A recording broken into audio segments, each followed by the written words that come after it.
patín de la santidad, octava parte, ordenanzas varias, primera parte. Cuando entren en la tierra y planten algún árbol para alimento, considerarán su fruto como prohibido. Por 3 años les será incircunciso, su fruto no se comerá. En el 4.º año todo su fruto será consagrado en alabanzas a Yahweh, y solamente en el año 5.º podrán ustedes usar su fruto para que sus cosechas se les aumenten. Yo, Yahweh, soy su Elohim. A lo que esto nos lleva es que estos frutos eran, en una manera no definida, ¿sí?, ofrecidos a Elohim en una celebración. No definida porque no se dice cómo se hacía, ¿sí? Y eran seguramente comidos durante este tiempo de celebración, pero probablemente eran comidos por los levitas y los sacerdotes. La fruta del 4.º año era consagrada y separada, era propiedad sagrada, le pertenecía a Elohim, que sabemos que le daba la parte mayor a los sacerdotes y levitas, solamente se quemaba una parte simbólica, ¿sí? Entonces, lo más probable es que esto fuera manejado de esa forma, aunque no está especificado. Luego, en el 5.º año, la cosecha normal del fruto podía comenzar. A partir de ahí ya estaba todo listo. ¿Cuál era el propósito de este procedimiento progresivo, no es cierto, de 5 años? Se nos dice en el Pasuk 25 que es para que la cosecha del árbol fuese incrementada, para que aumenten, ¿sí? Las primicias son vistas como lo que se entrega en primer lugar al Padre para que bendiga en abundancia el resto de la cosecha, y siempre es así. La primicia bendice lo que va a ser entregado más adelante, o sea, el resto de la misma cosecha, ¿sí? Sin duda alguna, las escrituras dejan claro que aquellos que siguen la Torá, los que obedecen a Elohim y quienes hacen de Yahshua el Adón de sus vidas, van a ver la incrementación del fruto de su vida como una bendición. Y para aquellos que no, la bendición va a ser ocultada, va a ser retirada. Sin embargo, la realidad de este sistema satánico parece desmentir estas cosas, ¿sí? Y no son cosas del todo nuevas, ya que vemos al salmista reclamando que eso es lo que aparentemente nuestros ojos ven. Pero yo por poco doy un mal paso, poco faltó para que resbalaran mis pies, porque tuve envidia de los arrogantes al ver la prosperidad de los malvados, dice en el Mismor 73. De manera que erramos si creemos que la promesa de prosperidad es física y material. Aunque exista realmente un cuadro pintado con cosas materiales, son siempre representaciones de una realidad espiritual muy superior. De manera que si nos concentramos en los beneficios físicos y materiales, vamos a estar poniendo el centro en los bienes y no en la obediencia en sí al dador de los bienes. Obedeceremos por conveniencia y no por agradecimiento. Y no me refiero a agradecimiento por cosechas anteriores, sino a agradecimiento por la salvación y santificación por la obra de restauración de todas las cosas. Por eso es que a veces podemos ver las personas más egoístas, desagradables e impías tener lo que aparenta ser el mayor éxito y vivir grandes vidas, ¿no es cierto? En ocasiones, al seguir, aun siendo muchas veces algo desconocido para ellos, principios de negocio y administración de las escrituras. Pero eso no es lo mismo que recibir la bendición de Elohim, porque la bendición es tenerlo a Él en nosotros, capacitándonos para entrar en su reino. Es la bendición de Elohim la que nosotros debemos buscar, porque en ocasiones lo que aparenta ser prosperidad y abundancia es simplemente oro de tontos, una trampa de Hasatán. Esto añade una pieza pequeña al rompecabezas de entender el principio humano de tener una inclinación hacia el mal y una inclinación hacia el bien, ¿no es cierto?, de haber comido ese árbol equivocado.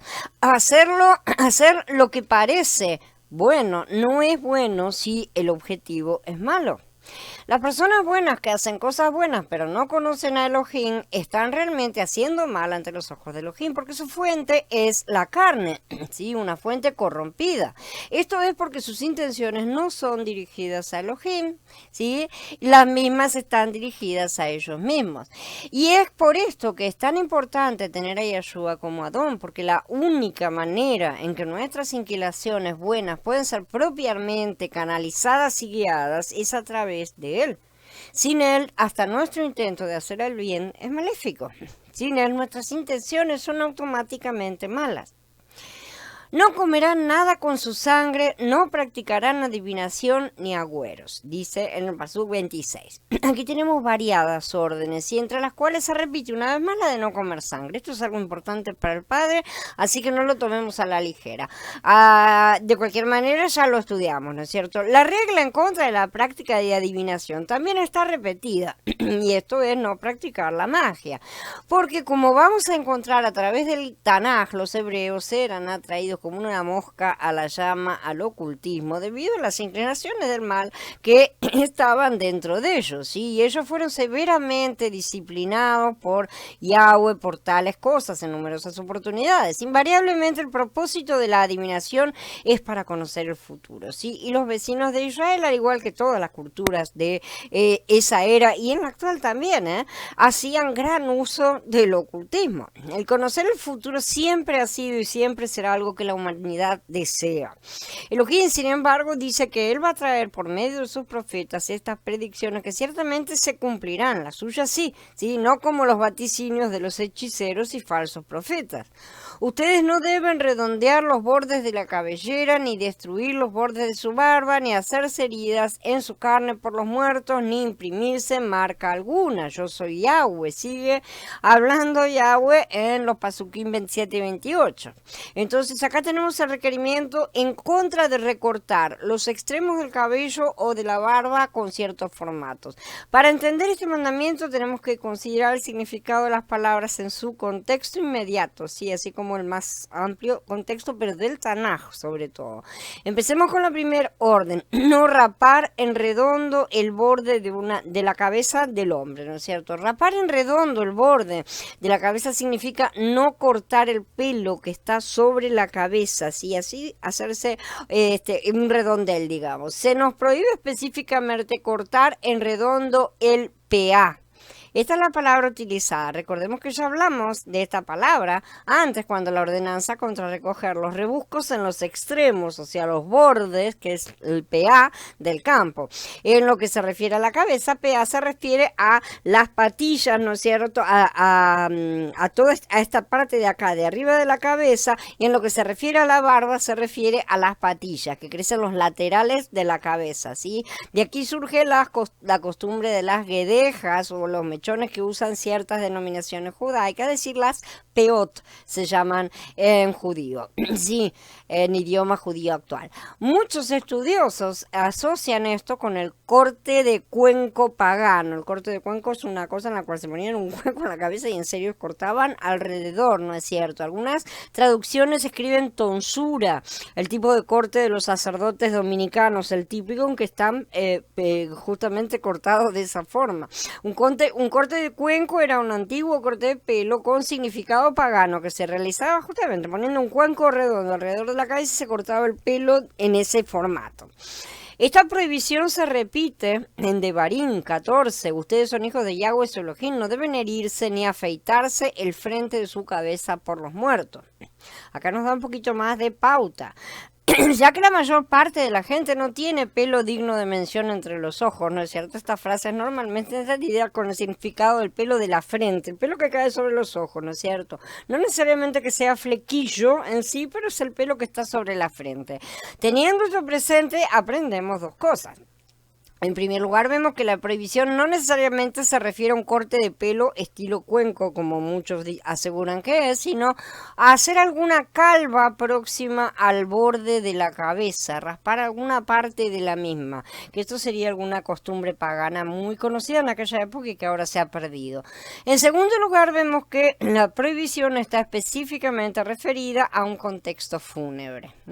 Es decir, lo que está prohibido es hacer una calvicie como fuere, en la cabeza, como un acto de luto por una muerte. En tiempos antiguos, cuando alguien se moría, sus parientes vivos estaban tan afligidos que se cortaban la piel hasta sangrar, afeitaban calvas en sus cabezas, se arrancaban los cabellos, ¿no es cierto? De ahí quedó para nosotros la frase arrancarse los pelos de la cabeza, literalmente, ¿no es cierto? No era que se los arrancaban, sino que se afeitaban, como símbolo de que en su dolor se estaban justamente arrancando los cabellos.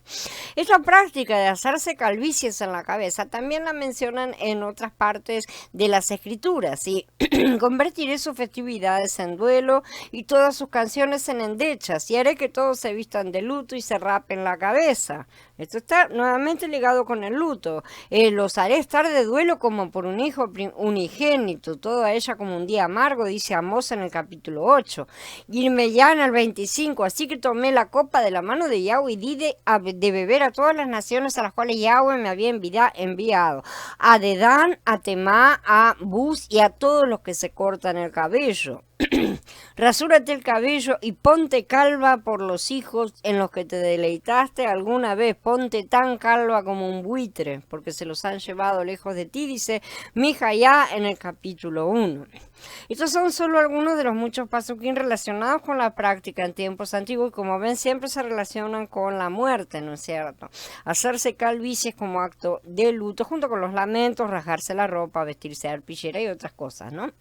Todo esto nos esclarece también la prohibición de afeitarse el frente de la cabeza por los muertos, ¿no es cierto? Como acto de luto o tristeza. Y también incluía hacerse heridas en el cuerpo.